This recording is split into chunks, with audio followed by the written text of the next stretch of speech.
Much of the attention is focused on the Senate right now when it comes to the government shutdown. The House Republicans continue to press in, knowing that the November 21st date on the continuing resolution that they passed back in September is going to have to be changed. What might the new expiration date be? What are conservatives saying in the House? Joining me now to discuss this is Congressman Estes, who is a member of the Joint Economic Committee, the House Budget Committee, and the House Committee on Ways and Means. He represents the 4th Congressional District of Kansas. Congressman Estes, welcome back to Washington Watch. Thanks so much for joining us. Well, thank you for having me on. So it previously looked like the election day wins might give the Democrats an off-ramp to reopen the government, but now some seem to be emboldened by those victories and want to continue. Yeah, it really is. I mean, they've laid out this whole strategy, the Democrats, as they've looked at shutting down the government, and they wanted to get through their protest rally, their so-called No Kings rally. They wanted to get through their election for the fall election season. And the issue now is they still can't figure out a way to get out of the corner that they've backed themselves into. And unfortunately, it's real Americans that are being hurt because of the policies that the Democrats have foisted on them. And, you know, the Senate has voted 15 times not to fund the government. And it's the Democrats' decision now to not fund the government. And we, Republicans, particularly in the House, we've passed our resolution to actually keep the government open while the appropriations are done for the full year. And instead, we're going through this difficult time that Democrats are using for political leverage, which is what they're calling it, in order to inflict pain upon American people and trying to get a bigger spending bill that they want. Yeah, I think in part they might have been emboldened by the president's comments yesterday morning when he said that the shutdown was hurting Republicans that appeared in the election results. I don't necessarily agree with that, but I think it may have thought, well, let's keep inflicting pain on the Republicans when in fact it's the American people that they're inflicting pain upon. It really is. It's American people across red states and blue states. And, you know, if you look at where the elections were, New York, New Jersey, California, Virginia, all of those states have gone for Democrat presidential candidates for the last 20 plus years. So if you look at, it really was election in Democrat primaries. It would have been more news if Republicans had run either the governor races or if California had lost in their additional gerrymandering effort that they put in. The media would just bypass it. You wouldn't be hearing about it if that would have occurred. What are you hearing from Republican leadership in the House? Are the members on standby, ready to come back in if a deal is reached?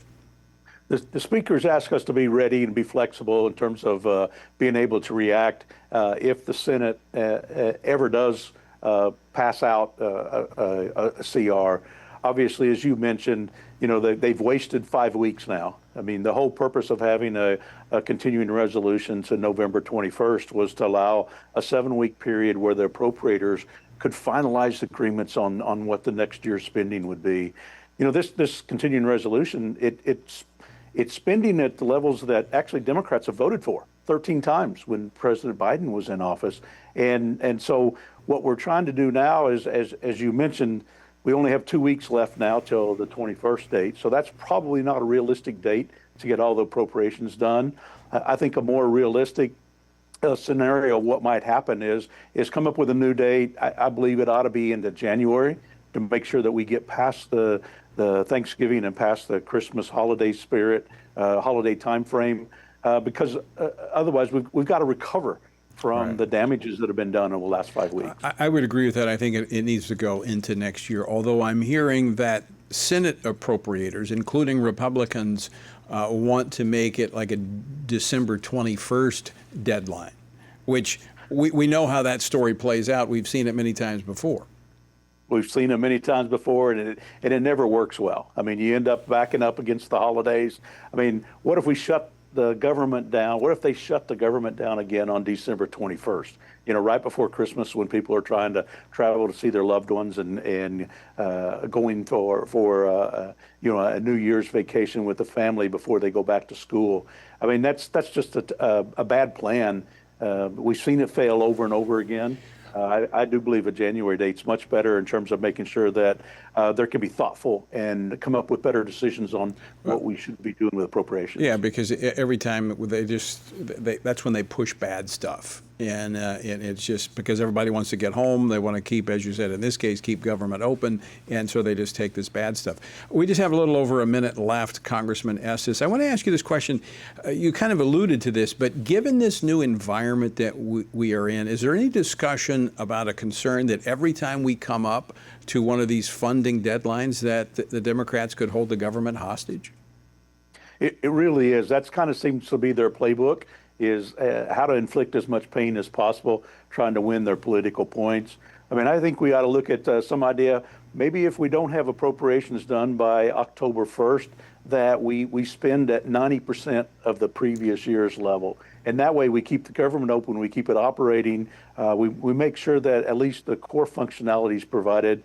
Obviously, that wouldn't start new programs, but it actually makes sure that we don't inflict this pain on the American people. Well, and also, I think, affecting our credit rating. I mean, this is doing damage to our economy. I mean, I think that's a great idea. I hope that gets some traction because we need to prevent this from happening in the future. And I think the motivation there would be the reduction in spending should bring some of the people to the table who like to spend money, and we can move forward. So I think that's a great idea. I hope it gets some traction. Congressman Estes, always great to see you. Thanks so much for spending some time with us today. Great. Thank you.